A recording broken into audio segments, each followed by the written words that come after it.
श्री सदगुरुदेव की जय। सदगुरु श्री कबीर साहब जी कहते हैं,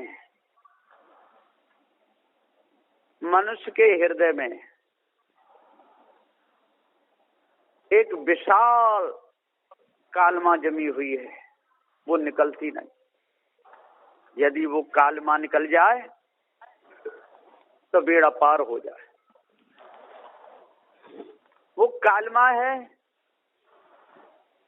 कि इस सारे संसार का रचयिता कोई परमात्मा है। ये बहुत बड़ी कालमा है। और विषय वासना रूपी कालमा, ये बहुत बड़ी कालमा है। यदि ये कालमा यदि मनुष्य के हृदय से निकल जाए, छूट जाए, तो सभी प्रकार के दुखों से और छुटकारा मिल जाए। फिर कोई दुख रहेगा ही नहीं। ये खानी और बानी का यही विशाल दुख है।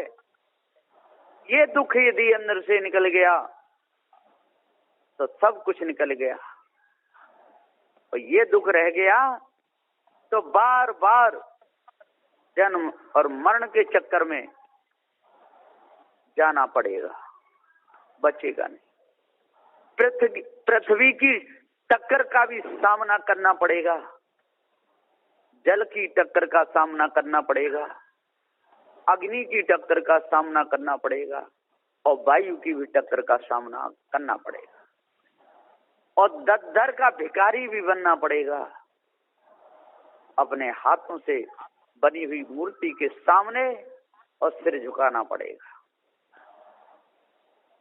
बचेगा नहीं। सबकी गुलामी सहन करनी पड़ेगी।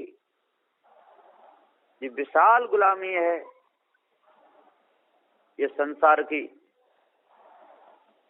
ब्राह्मण की भी गुलामी सहन करनी पड़ेगी, क्षत्रिय की भी गुलामी सहन करनी पड़ेगी, वैश्य की भी गुलामी सहन करनी पड़ेगी, और शूद्र की भी गुलामी सहन करनी पड़ेगी। बचेगा नहीं किसी प्रकार से। जरा भी ललक यदि अपने अंदर में है तो बचेगा नहीं। बचने का कोई भी उपाय है ही नहीं। ये विशाल बाढ़ है। काम की, क्रोध की, लोभ की, मोह की, आशा की, तृष्णा की, छल की, छिद्र की, कपट की, ये अग्नि जल रही है। इसका सामना करना ही पड़ेगा। जब तक पारक ज्ञान नहीं होगा तब तक इसी में, जैसे कोई चीज अग्नि में गिर जाती है उसका हाल बेहाल हो जाता है,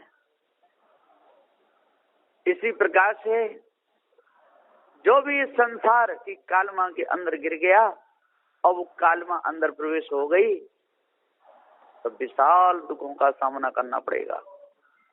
वो बचेगा नहीं। बचने का कोई दूसरा उपाय है ही नहीं। एक ही उपाय है, पारक ज्ञान, जड़ चेतन का निर्णय। यही उपाय है, और कोई उपाय नहीं। और लोग संसार से दुख से बचने के लिए गंगा नहाने जाते हैं, यमुना नहाने जाते हैं, समुद्र में जाकर के भी गोते लगाते रहते हैं, सूर्य और चंद्र पर और लोटे चढ़ाते हैं भर भर के मांझ करके। कितना विशाल भरम लगा हुआ है मनुष्य के अंदर। ये मनुष्य बावला हो गया, कामी हो गया, क्रोधी हो गया, मोही हो गया, लोभी हो गया, छल छिद्र कपट में आगे बढ़ गया, किसी से भी कुछ भी कहने लगता है,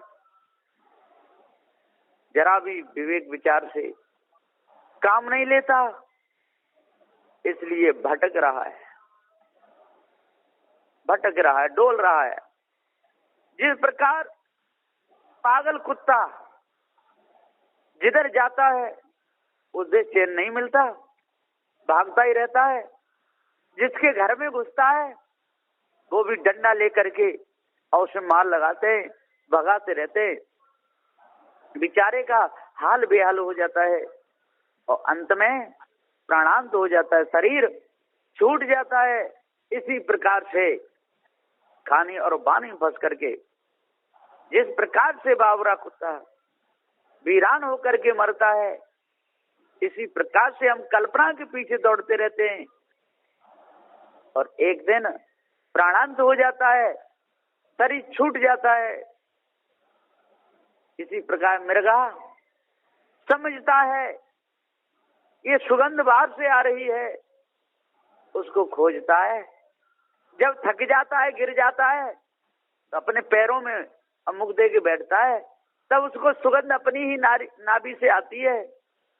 अब क्या करे, तब तक तो बेकार हो गया, उसमें मर जाता है। इसी प्रकार मरुभूमि में ये पता चलता है कि जल भरा है और मृगा समझता है अब मैं इस जल को पीऊंगा, मेरी प्यास बुझ जाएगी। उधर को दौड़ता है और जैसा जैसा दौड़ता है जैसा ही पता चलता है कि पानी और आगे बढ़ा है। दौड़ते दौड़ते बेचारा मृगा मर जाता है, लेकिन उसे पानी की बूंद भी नहीं मिलती। इसी प्रकार से मनुष्य भटक गया है और खोज रहा है अपने से भिन्न कि मेरे ऊपर कोई न कोई है और वो जरूर मिलेगा। कहाँ मिलेगा? पहाड़ों में मिलेगा, जंगलों में मिलेगा, नदियों में मिलेगा, कंदलाओं में मिलेगा, पूजा में मिलेगा, तप में मिलेगा। खूब खोज रहा है, हवन में मिलेगा, यज्ञ में मिलेगा। खोजते खोजते मृगा की तरह पूरा समय चला जाता है, लेकिन उसे कुछ भी नहीं मिलता। आखिर में प्राणांत हो जाता है। सदुदय जी पुकार के समझाते हुए कहते हैं कि लूटने वालों की भी संसार में कमी नहीं है और लूटने वालों की भी कमी नहीं है। घाट घाट पर बैठे हुए हैं, चारों ओर भरम भूल कल्पना में फंसाने वाले, धोखे में फंसाने वाले, धोखे में डालने वाले, आपस जीव को सताने वाले, मुर्गी मुर्गाओं को काट काट करके खाने वाले, उनके मांस को लटका लटका के बेचने वाले हैं, मछलियों को मारने वाले, सब बैठे हुए हैं, बकरों को काटने वाले। कसाई जो कसे कसाई होए, जो दूसरों को दुख देता है वो कसाई है, जो दूसरे को सताता है वो कसाई है। यदि बेटी बेटा माता पिता की बात नहीं मानते, उनको दुख देते हैं तो वो उनको कसाई है। और माता पिता यदि बच्चों को बिगाड़ते हैं, शराब पीते हैं, मांस खाते हैं, उनके सीधे कर्म करते हैं तो उनके लिए वो कसाई है।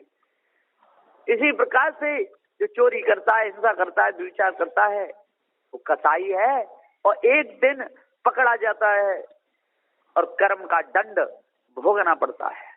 तो सदगुरुदेव जी कहते हैं कि हे भाई ज्ञानी हो, विद्वान हो, 4 वेद 6 7 18 प्राणों के ज्ञाता हो, जपी तपी सन्यासी हो, विचार करो। यदि विचार नहीं करोगे तो आपको ही भटका खाना पड़ेगा। ये वचन बंदी छोर सतगुरु श्री कबीर साहब जी के हैं, पारक सिद्धांत के ये वचन हैं। जो भी इन वचनों का आदर करेगा, जो इस उपदेश को हृदय में धारण करेगा और सदगुरु श्री कबीर साहब के निर्णय के अनुसार चलेगा, तो उसके हृदय की कालमा छूट जाएगी, हृदय में कालमा नहीं रहेगी। सदगुरुदेव बार बार कहते हैं कि जहिया जन्म मुक्ता हता तहिया हता न कोई, छठी तुम्हारी हो जगह तू कहाँ चला बिगोए। हे मनुष्यो, हे ज्ञानियों, हे विद्वानों, ये मनुष्य जन्म ही कल्याण की भूमिका है। यहीं पर कल्याण हो सकता है, यहीं पर आप भवजाल से छूट सकते हो, यहीं पर आप अपना निवेरा कर सकते हो, अपने आप को सभी प्रकार के व्यसनों से बचा करके और मुक्त कर सकते हो। जहिया जन्म मुक्ता होता, यही ठिकाना है, यही जगह है। मनुष्य जन्म ही एक कल्याण की भूमिका है और कोई कल्याण की भूमिका नहीं है। जहाँ जाओगे वहां पर आपको भटकना ही पड़ेगा, आपको दद्दर की ठोकरें खानी ही पड़ेगी। इसलिए है भाइयों, आज अपना सुधार कर लो, जान लो यही जगह है कल्याण की, यही भव से छूटने की जगह है, और कोई भव से छूटने की जगह है ही नहीं। जहिया जन्म मुक्ता हता तहिया हतान कोई, अंत कहीं भव से छूटने की जगह नहीं है। और आपके ऊपर कोई ईश्वर परमात्मा भी नहीं है जो आपको सुख दुख देता हो। आपके कर्म ही आपको सुख देते हैं, और आपके कर्म ही आपको दुख देते हैं, और आपके कर्म ही आपको सुख दुख से बचा लेते हैं, और ये जीव सदा सदा के लिए और मुक्त हो जाता है। तो जहिया जन्म मुक्ता हता तहिया हता न कोई, छठी तुम्हारी हो जगह तू कहाँ चला भिगोए। और जब जब तू इस छठी भूमिका पे आ जाता है, मनुष्य जीवन में आ जाता है, कल्याण के स्थान पर आ जाता है, भव से छूटने की जगह पर आ जाता है, काम क्रोध मद मोह लोभ पर विजय करने की भूमिका पे आता है, और तभी तभी तेरे अंदर और अहंकार जग जाता है। सदू दे जी छठी तुम्हारी हो जगह, क्योंकि ये अहंकार ये जग जाता है, और जब जग जाता है तो फिर सोता नहीं, उसी में तेरा पूरा समय चल जाता है। तड़प तड़प करके मरता है, भटक भटक करके मरता है, दूसरों को दुख दे दे करके मरता है, दूसरे की संपत्ति पर कब्जा कर करके मरता है, और दूसरों के पीछे पड़ करके, और तेरा बिल्कुल विनाश हो जाता है। तो सदबुदे जी पुकार के समझाते हुए कहते हैं, छठी तुम्हारी हो जगह तू कहाँ चला भिगोई। और ऐसे मनुष्य जन्म को भिगो करके और तू जा रहा है, तू मान नहीं रहा, तुझे बरजते हैं, तुझे हटकते हैं, तेरे लाभ के लिए समझाते हैं, लेकिन समझता नहीं। तो सदगुरु देव जी बार बार समझाते हैं और कहते हैं कि अपने हृदय की कालमा दूर करो, भ्रम भूल कल्पना को मिटाओ, विषय वासना को दूर करो, घर में अच्छी शिक्षा दो, बच्चों को सही ढालो, सत्संग सुनाओ, भजन सुनाओ, उनको सही रीति रिवाज सिखाओ, और गंदी आदत मन सिखाओ, मन शराब पियो ना बच्चों को सिखाओ, मत अंडे खाओ ना बच्चों को सिखाओ, ना गाली दो ना बच्चों को सिखाओ। अच्छे प्रकार से संत गुरुजनों की सन में लग करके अपने हृदय की कालमा दूर करो, तब पूर्ण शांति मिलेगी। बस इन्हीं वचनों के साथ में मैं अपनी वाणी को विराम